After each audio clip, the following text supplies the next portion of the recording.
Childhood is scary enough, but today's juvenile heroine has to put up with a sibling nearly drowning, misunderstanding parents, and a terrifying teacher. And the really bad news is, none of them are anything like as troublesome as the ghostly sounds that are plaguing her. They can only be coming from Emily's ghost, a spooky tale set in 1909.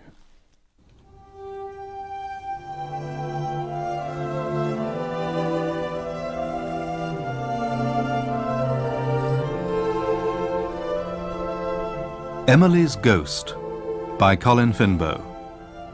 With Anna Jones as Emily, Kate Buffery as Mama, John Rowe as Papa, and Anna Massey as Miss Rabstock.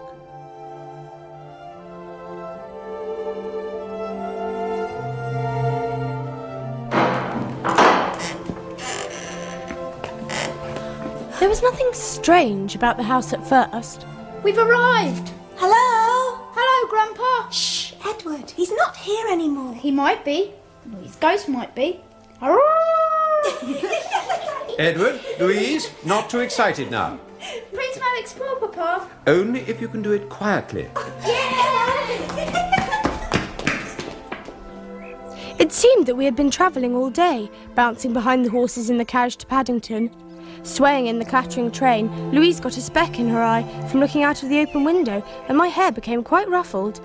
Mamma and Papa were not at all ruffled.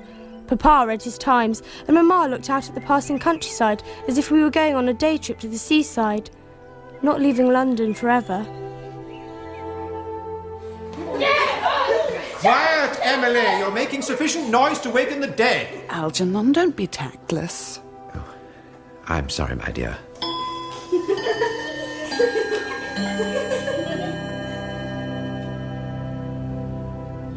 I wonder which room Grandpa died in. Don't be so horrible, Edward. He died in bed, you know that. He died in his bedroom. Now, let's play pirates. Yeah. Emily, where do you think you're going? Just outside, Papa. Only as far as the garden, then. Yes, Papa. I hope Emily soon settles down. She was boisterous enough in Highgate, but the countryside seems to have released new energy in her. Oh, I'm sure it's just the excitement of the house and its past associations. It must feel like a holiday for the children. Not to me, Mamma. Of course not, James. You are aware of the significance of our moving into Grandfather's house? The family seat. We are country gentlemen now, my son. Your mother is lady of the manor, and we are country gentlemen. We shall refurbish the house, restore it to its original grandeur. It will be the pride of the village once more. Oh, how thickly the dust lies everywhere. Father would never have allowed the servants to neglect their duties so. Peace is shattered. Below stairs is under siege. We must prepare our defences, Mrs. Crabtree. You're getting old, Mr. Dawson. It's a treat to hear children laughing in the house again. Puts me in mind of when the mistress was a girl. Things are very different then. I remember all the dinners, all the entertaining. Master wasn't up to it in his later years. I have got rather used to having the place to ourselves. Noise or no noise, it'll be nice to be cooking for a family again. The disadvantage being that I'll now have to polish all the silver. Oh, you.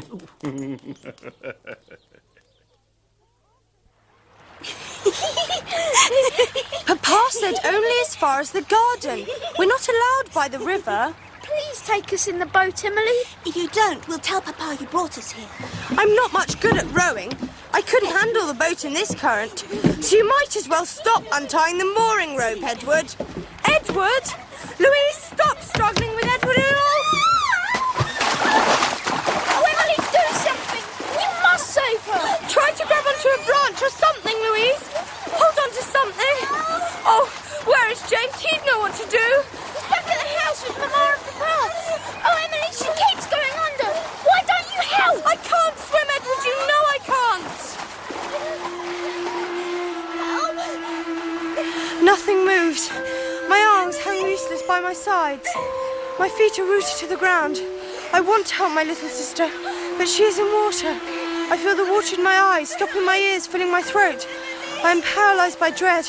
I cannot move a muscle. Emily. Don't struggle. Hold on to me. I'll get you to the bank. Yay! Oh, Louise, are you all right? Sure You'll be all right. You didn't save me, Emily. I'm telling Papa. I couldn't. You know I wanted to. Emily's scared of the water. Oh, boy, please don't go. We want to thank you. He's not listening, Emily. Thank you. I distinctly told you to stay in the garden. Did you not understand me, Emily? I am sorry, Papa. Sorry will not do. The river is not a safe place for the little ones or you to play. You rang, sir? Yes, Polly. You will show Miss Emily to her room, where she will be confined until dinner time. Very good, sir. I suppose Mamma was a little angel when she was a girl, Polly. I couldn't say, Miss Emily. I was little more than a child myself in them days. Not my place to judge others. I'm sure she was never in as much trouble as I am. Where are you going, Miss Emily? To the nursery. Oh, you're not in the nursery anymore. This is your room now. The big room. A room of my own. You're a big girl now. Just like James. He's not a big girl, Miss Emily. I mean, a room of my own, just like him.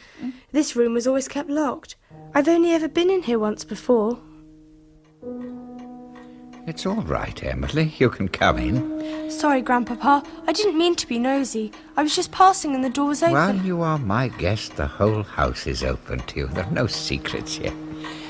This room is usually locked because it was your grandmother's sewing room.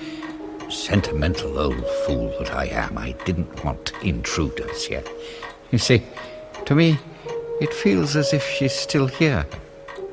Will there be a cure for tuberculosis one day? Medical science is advancing all the time. Someday there will be a cure for every ill. And I will find it. I brought some hot water for you to wash, Miss Emily. I thought it wouldn't be long before you got sent to your room. Thank you, Polly. I was going to put your nightdress out, but I wasn't sure where it was. I haven't been sent to bed, you know. Oh, no harm in being prepared. I think I packed it in the basket. Everything was such a rush. I'll have a look for you. My clothes aren't so bad, Polly. It's a rat, Miss Emily. A great white brute with red eyes. Climb on the bed, quick. It's all right, Polly. She won't hurt you. It's only Emmeline, named after Emmeline Pankhurst. One of James's school friends swapped her for some stamps, and I swapped her for an Easter egg. They're vermin. They breed plague. Only wild ones. Please don't tell anyone about her, Polly. She's the only friend I can talk to. Oh, well, as long as it stays in that little cage, it's all right with me, Miss Emily. What an exciting day. It will take at least an entire page in this diary. Apart from the disaster, it was rather like all the holidays we have spent here. It certainly is strange to realise that this is now our home and I have a room of my own. I'm sure I will like it here. Is that you, Louise? Are you all right? Louise? Would you believe it, Emmeline? There's no one there. They're all out in the grounds. Can you see? The whole family enjoying the fresh air, while I cannot even open this window. Efficiency. That will be essential. Too many servants have been retained for sentimental reasons. Fortunately, the gardens and grounds are planted with mature trees and shrubs, which will ease the work of the gardener when we relieve him of his assistance. Lillian, my dear, would you and the little ones care to rest a while in the rose garden whilst James and I take a stroll by the river? Of course, my dear. I never want to go near the river again. We are all quite safe, Louise, as long as we do not stray from the garden. Whatever could have possessed your sister to bring the little ones down here? I cannot imagine, Papa. She's been warned 1,000 times of the dangers of this river. When it is in full flow, the current is powerful enough to carry even a full-grown man to the weir. A sobering thought, Papa. Alas, not to Emily. She is quite incorrigible. I shudder to think of her becoming our senior child, but it must be all too soon now. That is why I wanted you and I to have this little talk in private. Because Emily's growing up. Because you are growing up, my son. You will soon be venturing into the wide world, where a great many snares and dangers await you. I know I can trust you to uphold the good name of the Forbes Wood family, if you understand my meaning. Yes, Papa. There will be those who would wish to undermine your resolve. James, what are you doing? I wonder what these little bits of paper were. Little squares floating. Well, take care or you'll fall. I'm holding onto the tree. Papa, I'm quite safe. What do you suppose these are? Look, there's a letter written on each one. Well, probably some lad wrote the name of his sweetheart on a piece of paper and cut it up when they fell out. It is a name. Why should they cut it into 5 such neat squares? There's an M, a Y, an E, L, Emily. Oh, look, she's coming. She looks Silence! I am Miss Rabstock. You will say good morning, Miss Rabstock. Good morning, Miss Rabstock. Good morning, children. I am aware that the summer holidays have not yet drawn to a close, but not for you, the futility of idleness, for the Forbes Wood family is favoured by the dignity of learning. What is she talking about? I don't know. Season of mists and mellow fruitfulness. Our autumn is a spring of understanding. Your young minds will blossom, not in the village school with the hoi polloi, but in a manner befitting your new station in society. I am to be your governess. Oh, no. What is it, Louise? Please, Miss Rabstock, I had a tummy ache. You must not bolt your food. Yes, Edward? Please, Miss Rabstock, why isn't James here? Have you not been told of his triumph? He is to attend a boarding school. He has a place at Rugby. Your elder brother has come of age, Edward. None of my lessons for him. I wish I could come of age. He will work hard, as you will work hard. The time of slothfulness is past. It is time for arithmetic. On the front cover of these exercise books, you will write, in your very best handwriting, my arithmetic book, and your name. What have you got there, Emily? Nothing, Miss Rabstock. Just some paper that fell out of my book. I hope it was not a note. I will not tolerate notes. No, miss, it was nothing. Well, let me see. What is the meaning of this? Please, Miss Rabstock, they're just cut out letters. I don't think they have a meaning. They mean that you are inattentive. What is the matter with your ears? I thought I heard something. You will hear the slap of my cane unless you mend your ways, young lady.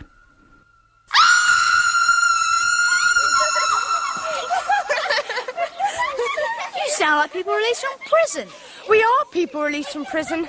Oh, James, she's a monster. When Papa said we would soon resume our studies, I never imagined that he meant today. There was so much I wanted to do. It's all right for you to laugh. I do feel sorry for you, honestly. And you almost got me into trouble. How could I? I presume you put these in my book. Little squares of paper spelling my name. Where did you get those? Don't play the innocent with me, James. I very nearly felt the wrath of Rabstock. I found those letters in the river. I left them in my room. I honestly didn't put them into your book. Oh, no.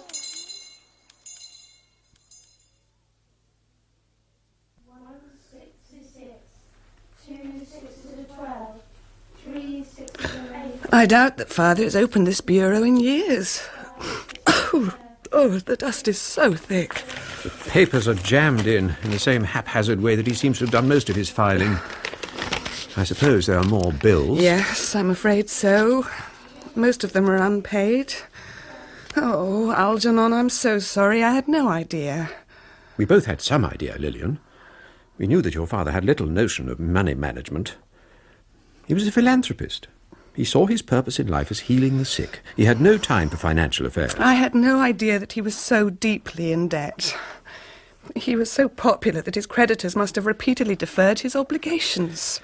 I, too, was unprepared for the sheer extent of his disorganisation. Disorganisation is alien to me.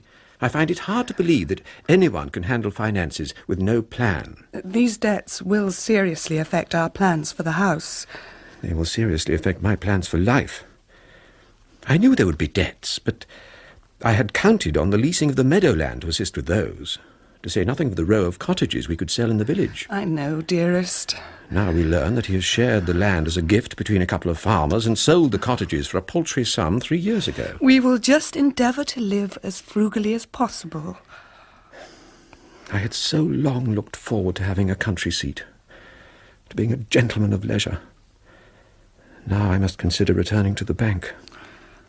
I hope it will not come to that. Time reduces all our dreams to dust.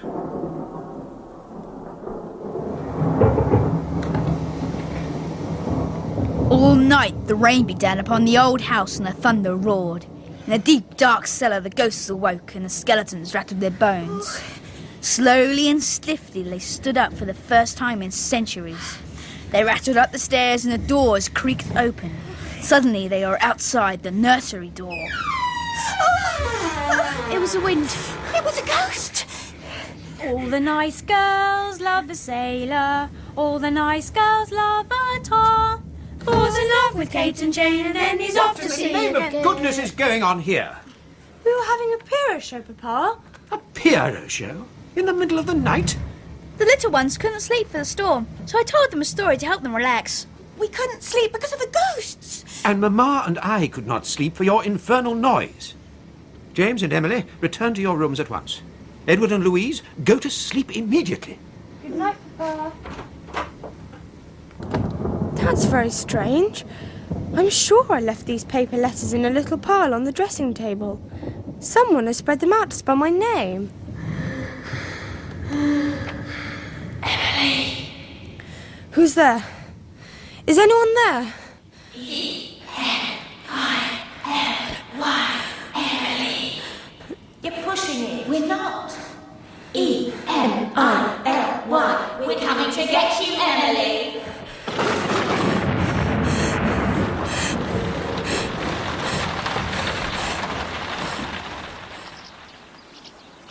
James, did you hear anything last night? I should ask that. I did. You did? What? Rain, thunder. There's a thunderstorm, wasn't there? Oh, James.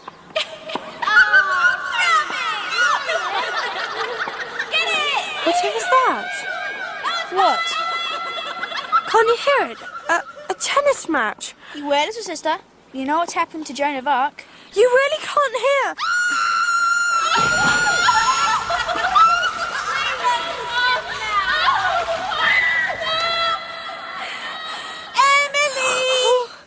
Don't look so startled. It's only Louise calling.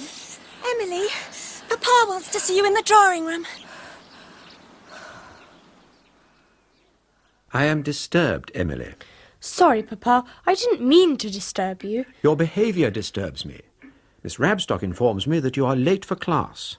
The second day of your lessons and you arrive late. In fact, when I received this news, you had still not arrived. What have you to say? I am very sorry, Papa. I was walking with James and quite lost track of time. You cause me much concern, Emily. I look to you to set an example to the younger children. I do try, Papa. Indeed you do, and you succeed. But the example you set is one of waywardness and rebellion. I will not tolerate it. Lessons will be out of doors this afternoon to take advantage of the fine weather. However, Miss Rabstock will set you work and you will be confined to the house.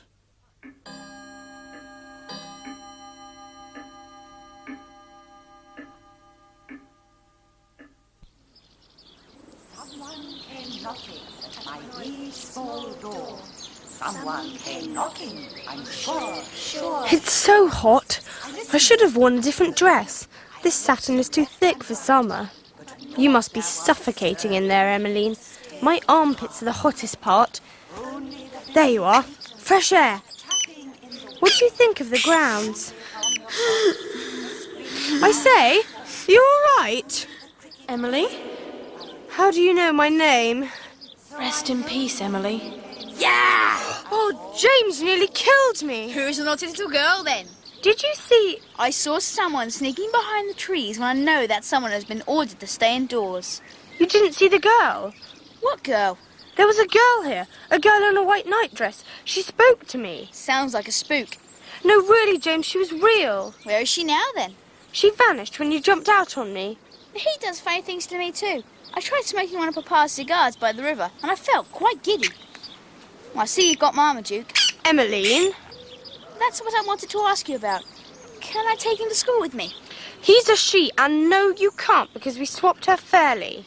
But I ate your Easter egg lager. Well, that's your fault for choosing something so temporary. He seems to be quite happy with you. Perhaps he'd not take too kindly to having so many boys around. I wish I were going to rugby in your place. You may be a tomboy, but I think they might notice.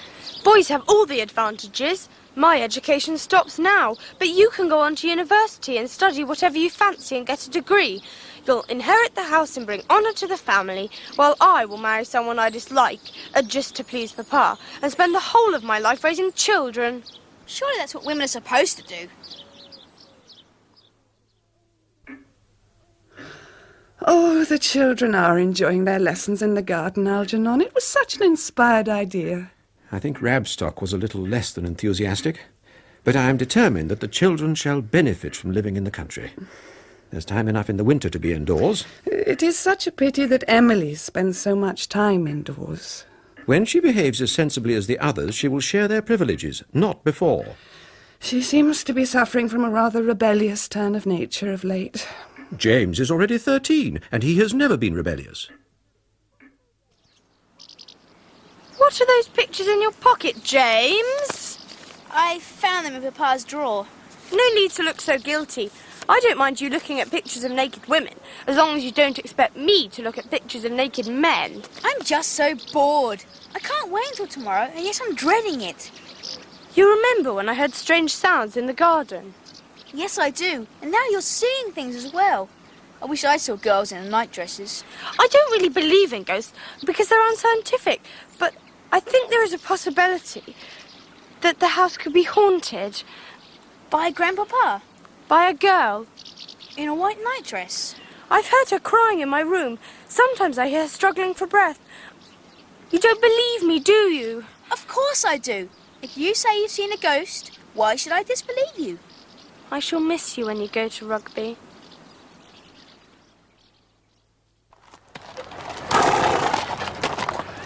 Goodbye, my dear boy. Bye, Papa. Goodbye, my darling. You will write. Of course I will, Mama. It will be a great adventure. Your adult life is about to begin. So much to look forward to. Now remember all that I told you. And here's a half-sovereign for the tuck shop. Thank you, Papa. Thank you, driver. Bye, James. Bye.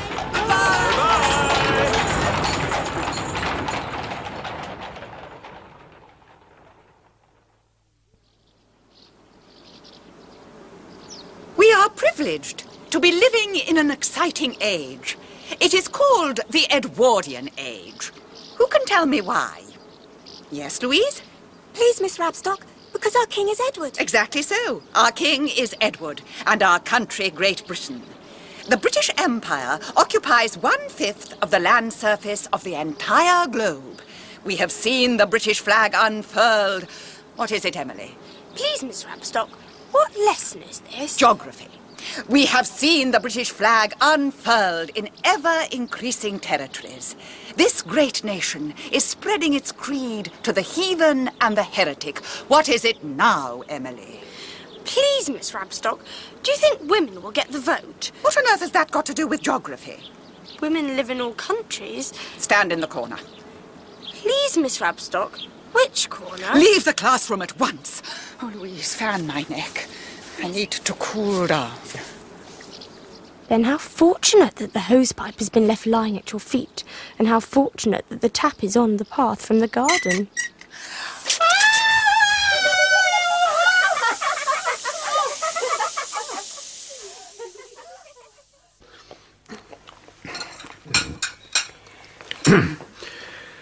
Before you get down from the luncheon table, I have an announcement regarding lessons this afternoon.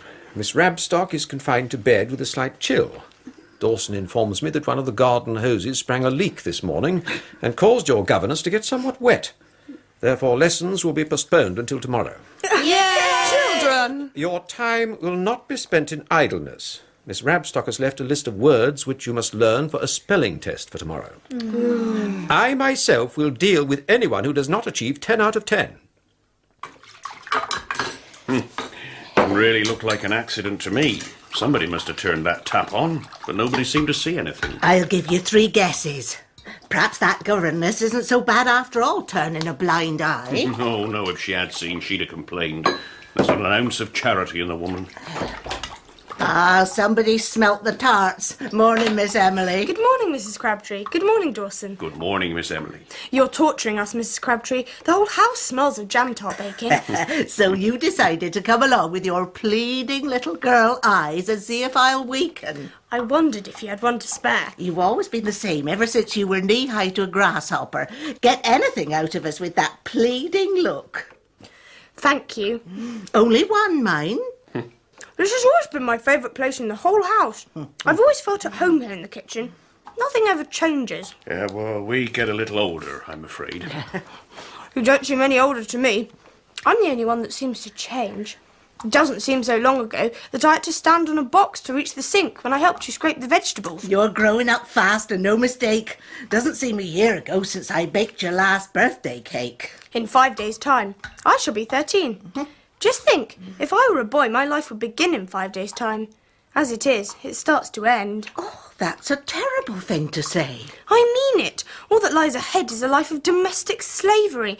Begging your pardon. You've been reading too much about them Pankhursts. They will change things. I know they will. I think you'd better change the subject, Miss Emily. All right. Ghosts. You've been a butler here a long time, haven't you, Dawson? Oh, that I have, ever since your grandfather first inherited the house. Is the house haunted? Oh, whatever put that idea into your head? Well, there certainly was a ghost.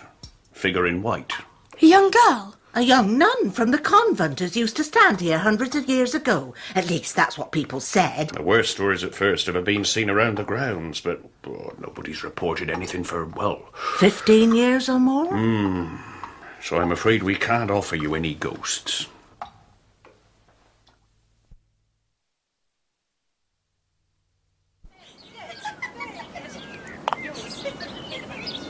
The children are asking for dyspepsia, playing croquet so soon after eating. I don't think children suffer from dyspepsia, my dear. I wish I were a child again. I do beg your pardon. It's all the worry over this house that has brought it on. That and Emily's defiance. Oh, I do worry about her, Algernon. She's becoming a stranger. Apparently she was asking Rabstock about the women's movement the other day. Emmeline Pankhurst and her hotheads? What can she know of them? She does read the newspapers. Does she indeed? I never know what that girl will be up to next.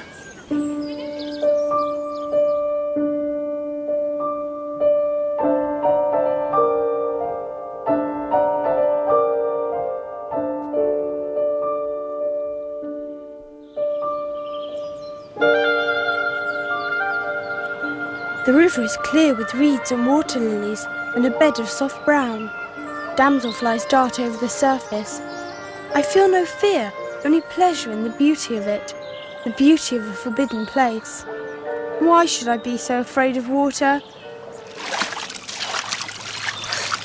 Sorry for starting you, Mass. That's all right. I got a bit warm fishing. Thought a swim might cool me down. Are you going to report me? Why ever should I? Trespassing on your land. Aren't you the boy who rescued Louise? I got somebody out the other day. That was my little sister Louise. You wouldn't let us thank you at the time, so I thank you now. You're welcome. I'm Emily Forbes Wood. I'm Will Gareth. Well, Will Gareth, you have my permission to fish in this river, or swim in it, or do whatever you want here. This is my mother's land, but you have a right to use it. Us poor don't have no rights to nothing. Oh, yes, you do. You have a right to enjoy the countryside, just like everybody else. And when I become a doctor, I'll make sure that everyone has the right to good health. Do you know about doctoring? Most people laugh when I tell them that. I cut my foot just now. Must have been some glass on the bank. Let me have a look at it. I can't right now. Why not? I ain't got no clothes on. Doctors are used to that sort of thing. Can you pass me my trousers? They're hanging on the jetty. Ta. Tell me when I can open my eyes. Now, if you like. Ugh! I thought you said you were used to it. Show me your foot. Yes. You'll need a dressing on that. Fortunately, I always carry a bandage just in case. Sit down or you'll fall over. Never thought I'd speak to somebody from the house. Thought you were all knobs up there. We are. I suppose we're what you'd call knobs, because we seem to be rich, but we're not really. Mama inherited the house when my grandfather died last month. He was the old doctor, was he? Did you know him? Heard talk of him in the village. My family never could afford doctors. You must be very poor. It was all right when my dad used to have a job at the farm, but he got sacked. Moved on to the next village. You don't see much of him now. So how'd you manage? I do a few jobs. Help with the milk churns, do a bit harvest time. You know, that sort of thing. If you ever get short of food, I'm sure Mrs. Crabtree would help you. She the cook? That's right. Oh, she do already. Leaves a loaf, a few sausages sometimes. I shouldn't be telling you this. You can trust me. I'm very good at keeping secrets. Yeah, I reckon you are. Wouldn't want anybody else to know you see me with my pants off. Emily! What's the matter? Don't you see? What? There's a body in the water. A girl's drowned, don't you see? There's nothing there, Mass. A girl in a white dress. Oh, Will, hold me. Be my pleasure. I'm afraid I might fall in and never get out. Emily! Emily, come back to the house at once!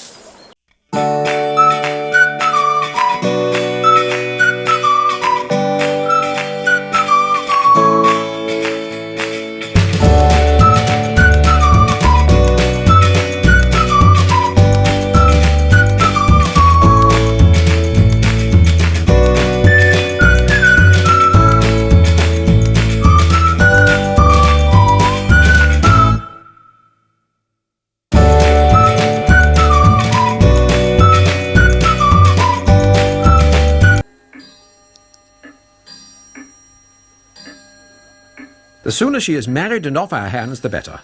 I'd hoped that she might mellow with the passing years, but she's become more obstinate and difficult. I'm afraid that Father was very much to blame. In what way? Well, all this doctor business, he encouraged her interest, left his books to her in his will. I'm sure he thought it was a childish phase. Which hat shall I wear? The bowler. Emily seems reluctant to cast off her childish phases. I'm glad you have offered to talk to her, my dear. I find communication impossible. Where are you going, Emily? Please, Miss Rabstock, I've been sent for by Mamma. Which means you will probably be late for this morning's lessons. Perhaps a little. It would have been polite to inform me in advance, would it not? I'm sorry, I didn't think. Precisely. If you spent a little time thinking about the consequences of your actions, you would find yourself less often in trouble. Please, Miss Rabstock, may I ask you something? If it is something sensible. How did you become a governess? That is a personal question. It is also impertinent. I only wondered how it was possible for you to do a job you wanted to do, when it is so impossible for me. There are certain things a lady does not do. But I'm not a lady. That is why I have been engaged. It is my task to make you so.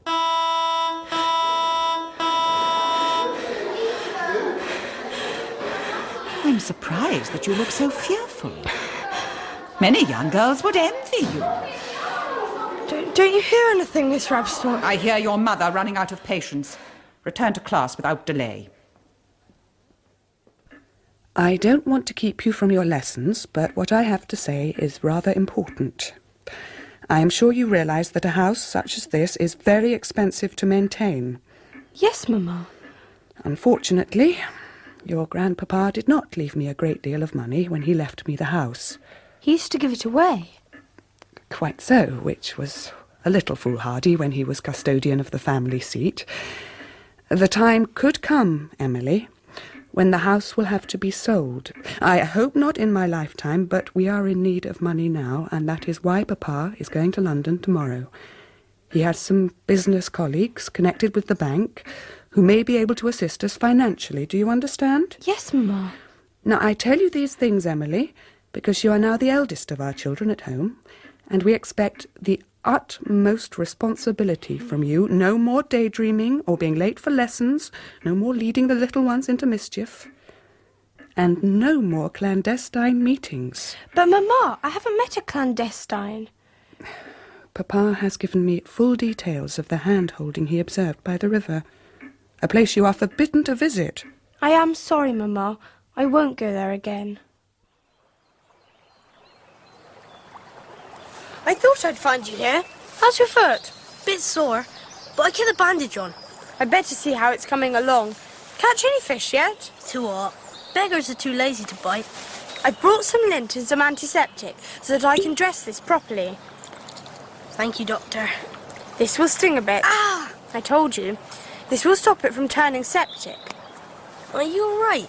Quite well, thank you. Why? You was a bit upset yesterday, saying things. Will, you don't think I'm mad, do you? Nah, just a bit posh. I've heard that mad people see and hear things that don't exist. Ever since we moved to this house, I've heard strange sounds, people crying and laughing, running along the hallways. Probably your little brother and sister. No, there seem to be many more people than that. I hear them, but I never see them. Only the girl. The drowned one? I saw her before that. She was in the grounds by a tree, hiding her face in her hands. When I saw her body yesterday, I realised it was me. How can it be? You're not a ghost. Not yet. What do you mean? I think I might be going to drown. Can't you swim? No. I'll teach you if you want. No! I mean, no thank you. The river is too dangerous, and I have a great fear of the water. Oh no, it's time for lessons and I haven't shown you Emmeline. Who? Just say hello to her quickly, then I must go. You keep a rat in your dress? Not all the time. She's named after Emmeline Pankhurst, my heroine. Who's she? You have a lot to learn, Will Gareth. I was surprised to learn that your father had left for London this morning by the early train and will be away for days, possibly even weeks. In the meantime, he has entrusted your discipline to me. I will be very severe with anyone who attempts to misbehave. We will conjugate the French verb avoir. J'ai, tu as, il a, elle a. Nous avons, vous avez, ils ont, elles ont. And again. What are you doing, Emily? My ears went a bit funny. Please, Miss Rabstock. Please, Miss Rabstock, my ears went a bit funny. Emily. Emily. Your insolence is intolerable. Please, Miss Rabstock, I had no wish to be insolent. Then why are you fidgeting and clutching at your dress? Please, Miss Rabstock, I had an itch. Look, Edward, there's a white mouse on the floor. It's a rat. Silence! What is the matter with you all? Emily, I have refrained too long from punishing you as you deserve. Hold out your hand. Please, Miss Rabstock. Hold out your hand. I only wanted to warn you that there's a rat climbing up your skirt. This is a very serious matter. Miss Rabstock was quite upset. But it was an accident, Mamma. After all I said to you, after I took you into my confidence, no sooner has Papa left than you're up to your tricks again. There were no tricks. It wasn't my fault. I'm pleased to see you, Tearful. It's the most ladylike response you've given of late. I don't want to be ladylike. Emily. I want to have a proper education. I want to go to university, have a career. I want to discover new medicines. I want to make people well, but no one will listen to me. No one understands. Emily, take hold of yourself. I have to be what you and Papa want me to be. I can't ever be myself. Young ladies do not go to college. I know you'll never let me, and it doesn't matter now. I'll never grow up to be a doctor because I shall never grow up. Whatever do you mean? I shall never grow up because I'm going to drown. Oh, my poor child, where did you get such an idea? I saw... Oh, Mama, I've not dared to tell you, in case you'd laugh at me, but I am being haunted. Oh, Emily. Mama, you must believe me. Something is wrong with the house. It isn't Grandpapa's house anymore. No, it is my house. I can't explain. I feel that something terrible is going to happen and that I will be unable to prevent it because of my drowning. Emily, that is quite enough of this nonsense. I'm feeling quite exhausted. So many strange things are happening. I leave the letters piled up, but they never stay as I put them. What letters? Oh, dear. You're giving me one of my headaches. See for yourself if you don't believe me. Come to my room and see.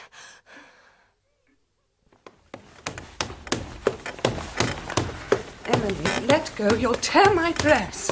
When I left them, the letters were in a neat pile. Now see if they've changed. They're in a circle now, and all these other letters were not here before. Oh, Mama, I didn't realise you would be so afraid. Emily, there's a rat. Oh, that's another wine glass gone. Oh, I never touched it, Mrs. Crabtree. It just fell in the sink. Oh, don't you start. There's enough scary goings on with Miss Emily and her visions. Polly, the mistress has asked me to remove a certain item from Miss Emily's room. Should the poor girl be upset, you can tell her that I will return the item at an opportune moment. I would if I knew what you were talking about, Mr. Dawson. Well, let's say by way of a clue that we did not wish the mistress to, smell a rat. Oh, talking of rats, that governess has gone, left by the milk train this morning. Oh, thank the Lord for that! Perhaps Miss Emily will get a bit of peace now. I fear Miss Emily has anything but peace ahead. The mistress has concluded that the poor girl is possessed by a demon. Never. She's confined her to her bed and consulted the Reverend. Oh.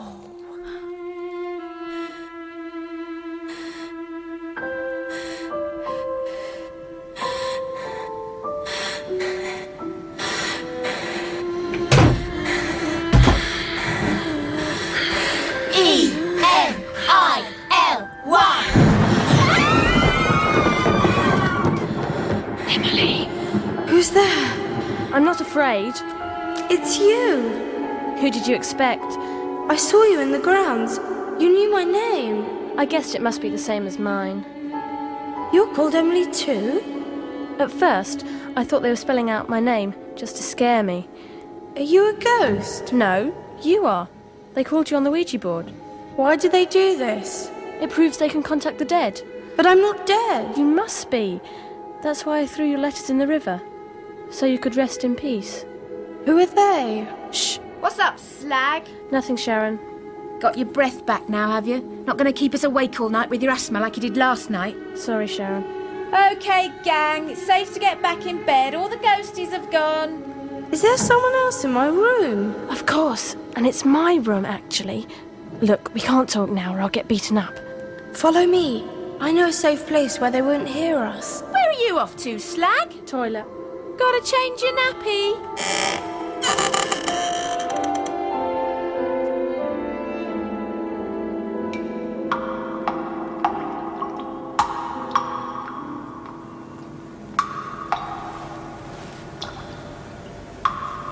I always come here when I want to escape. Even if Dawson wakes up and finds us, he won't tell. We're not allowed here. Yes, we are. They're all my friends in the kitchen. Kitchen? This is the office. Who'd put computers in a kitchen? What are those? I told you. They're computers. This is the best one in the school. But this isn't a school. Don't be silly. It's Elmbrook School for Girls. I've been coming here for 2 years. Why have I never seen anything like this? You must have died before they were invented. I'm going to be a computer operator when I leave college. You're going to college? It's what my mother wants. But you're a girl. Sexist pig. We have been emancipated, you know. We have? You're so funny. We even had a woman prime minister, you know. Is it you I hear wheezing sometimes? Suppose so. My asthma's bad at this time of year. Is it you I hear crying in my room? In the dorm, I often cry myself to sleep. Why don't you run away? I would. My parents would die. They have enough trouble paying the fees. I just want to get out of this awful place. I like being in the country. That's what I want more than anything. But everything's ruined because they're here. The countryside gets a bit boring sometimes, you know. Not to me. Everything I've always wanted to do, I can't because I'm a girl. And living in the country, I'm out of touch. Think yourself lucky. You wouldn't like modern towns. The air's brown, all the kids are bored, taking drugs and smashing things up. Everybody's frustrated these days. I'm frustrated. I want to be a doctor, but I never can because I'm a girl. I suppose things have moved on a bit since your time. Why'd you say that? You keep saying that I'm a ghost, and I haven't liked to mention it, but you're the ghost. What year do you think this is? I know what year it is. It's 1909, of course. Wrong. It's 1994.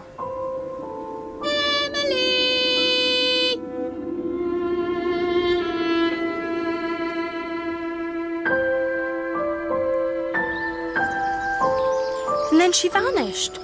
Will, you haven't been listening. Yes, I have. I just don't know what to say. I've never heard a ghost from the future before. I knew you wouldn't believe me. I never said that. I don't understand why we met. Ghosts usually appear when they need help. But how can I help her? She hasn't even been born yet. Emily. What? That body you saw in the river, your body, is that it? Over there in the reeds? Emily. Yes. Oh, Will, can you see it too? It is me, isn't it? It's the same air. Same everything. Oh, what can I do? The body's turning over. Oh, Will, I can't look. I think you ought to. Oh, Will, it's her. Emily? Oh, no, Papa has returned. Shall I run for it? No, stay where you are. We've been searching for you in the house, Emily. Papa is home. Dear Papa, it's so nice to see you again. Pleased to meet you. Papa has been successful in his endeavours. He's to give a ball at the weekend as a gesture of gratitude, and everyone is invited. Not everyone, my dear. How wonderful. A ball for my birthday. You shall be my partner, Will. Won't that be wonderful, Mamma? Well... Emily, in view of our finding you here, I very much doubt that you will be attending the ball.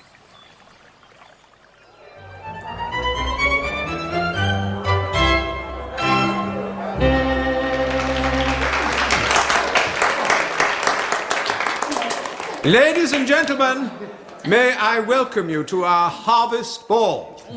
I realise that summer is not yet over. The harvest to which I refer is the gathering of your financial assistance. And on behalf of my wife, Lillian, and our dear children, now safely tucked into bed, may I thank you for your generosity, which has not only made it possible to open this ballroom once more, but has assured the security of the house for the foreseeable future. Oh. From the bottom of our hearts, we thank you.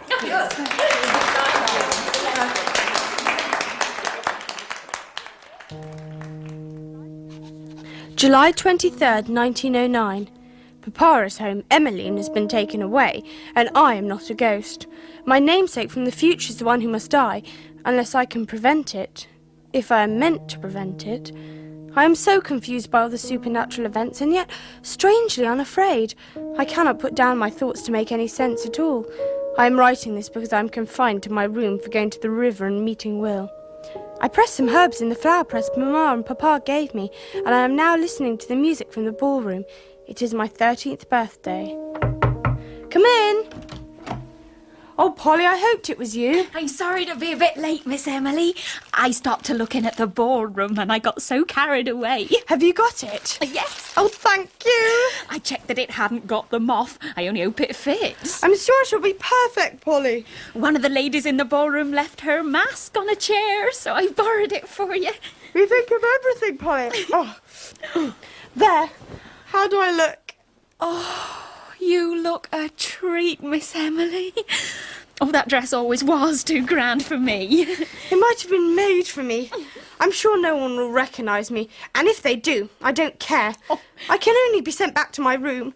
I shall take great care of it and return it to you before midnight, like Cinderella. Oh, no need to do that. I don't have no cause to wear it. You can have it. As a birthday present. Oh, Polly, thank you. They're not going to spoil my birthday after all. Happy birthday to you. Happy birthday to you. Happy birthday, dear Emily. Happy birthday to you. Happy birthday, Slag. How'd you like your party? It's okay. See, there was nothing to cry about, was there, Emily? Did you think we were bringing you to the river to beat you up? Not really. I felt a bit wheezy. I thought I'd better stay in. Oh, we brought you here to help you. You know you're excused swimming. Yes. Bet you can't swim, can you? No, I can't actually. Well, that's your birthday present. We're going to teach you. Grab her, gang! No! Leg it! The current's got her!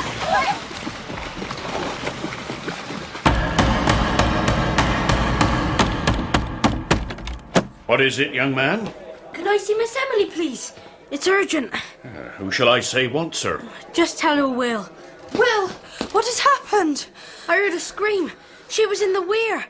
I managed to get her out, but it was too late. Oh no, it's all my fault. I was supposed to save her. We must go to her. It won't do no good.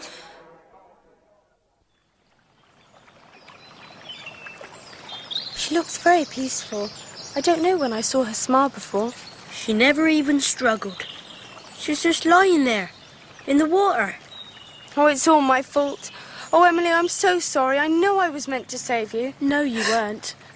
But you were dead. Nothing dies. Are you all right? I think so. The riverbank looks so different. There's so many trees, everywhere green and alive. No wire fences and building sites. I wish I understood.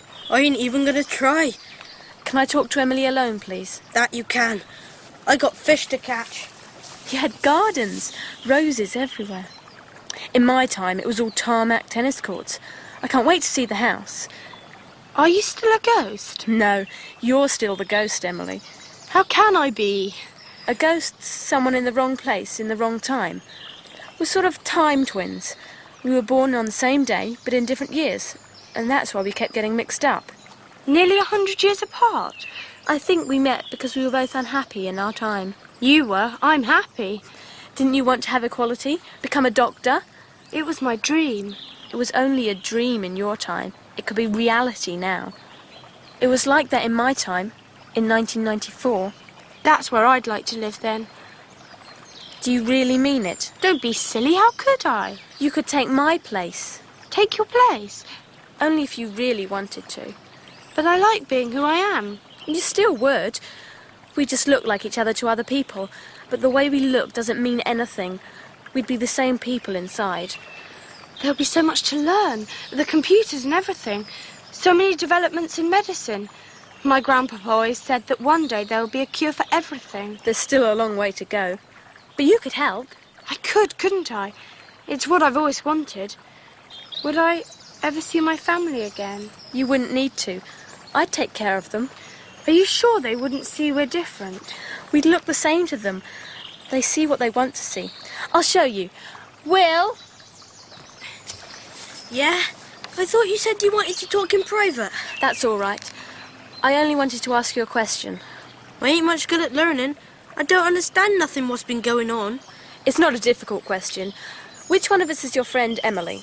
You're messing me about. You are, of course. Why? Thanks. You can go back to your fishing now. My dad always said this woman was peculiar. You see, Emily?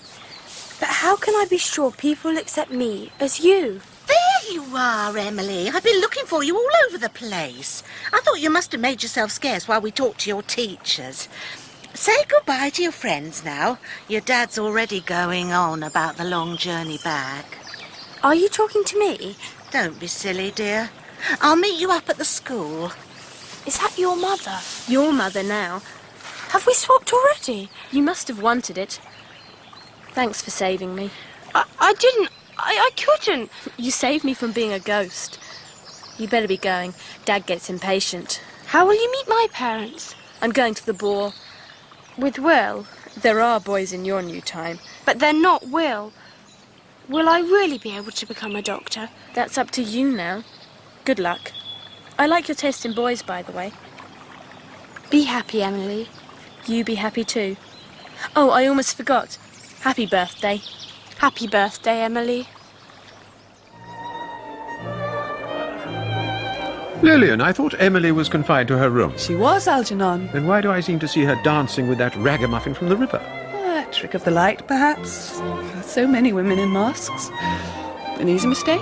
But the boy, surely that's him. He can't dance a step. Algernon, we did almost invite him, and if by some chance he were to be here, and if Emily were to be here with him, I think we should overlook it. It is her birthday, after all.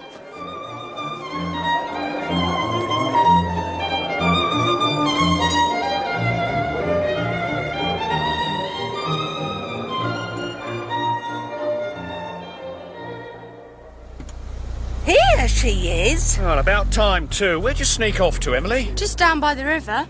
Well, it's time he was making a move. You know how busy that motorway gets this time of day. Your mother's going to drive. Am I? Well, be as well. I'm a bit over the limit. Oh.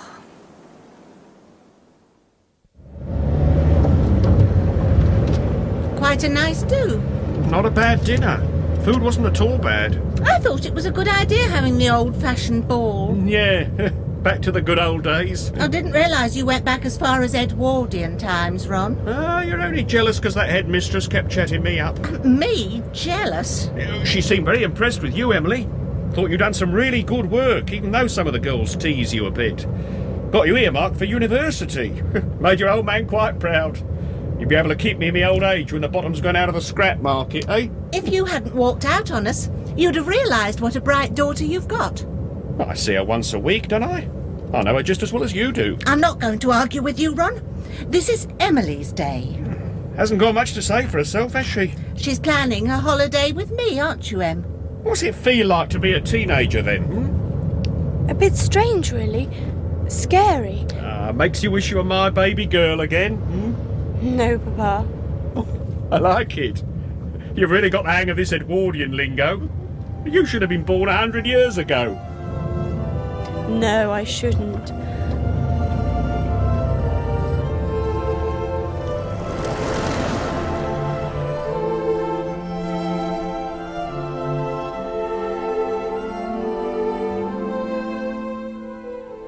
Emily's Ghost was written by Colin Finbow. Emily was played by Anna Jones, Papa by John Rowe, Mama by Kate Buffery, and Miss Rabstock by Anna Massey. James was played by Daniel Main, Louise by Oona Beeson, Will by Nicholas Yeoman, Edward by Michael Tucek, Dawson by Gareth Armstrong, Mrs. Crabtree by Tina Gray, Polly by Cathy Sara, The Ghost Emily by Emily Howes, Grandpapa by Colin Pinney, and Sharon by Elaine Claxton. The play was directed by Cherry Cookson.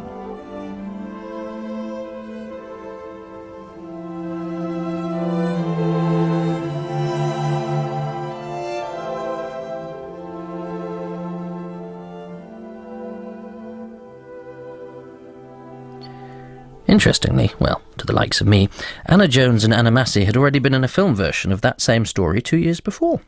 But a much deeper past resurfaces itself in next week's offering, an adaptation of Peter Ackroyd's Hawksmoor, in which some modern-day murders echo gruesome goings-on from 300 years before. You're leaving the seventh dimension.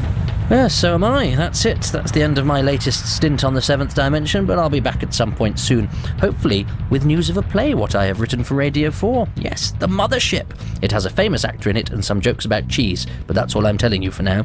The seventh dimension will be keeping its feet firmly on the ground, though, at the same time next weekend, kicking off with a new trilogy for graceless twins Abby and Sara, who encounter all sorts of strange happenings, but, most excitingly, the legendary Derek Griffiths. But for now, we are withdrawing your access to sci-fi and horror, as we're embargoing it all until next time we unleash the seventh dimension. I'm Toby Haydoke, a wolf in geek's clothing, but without the wolf bit.